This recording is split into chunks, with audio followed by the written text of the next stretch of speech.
En þessi dvöl í Bandaríkjunum hafði líka bara áhrif á þínar lífsskoðanir, ekki satt? Já, hún gerði mig svo rauða að ég læknast ekkert af því. Ég vil ekki búa í svona þjóðfélagi.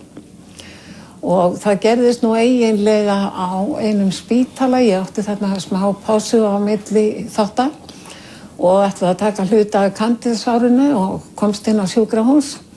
Og þegar var alltaf fyrsta spurningin, á hann fyrir röntgenmyndinni, á hann fyrir pensilínsbrautunni sem hann þarf og svona, og fólk var lagt inn eftir efnum, ekki ástæðum.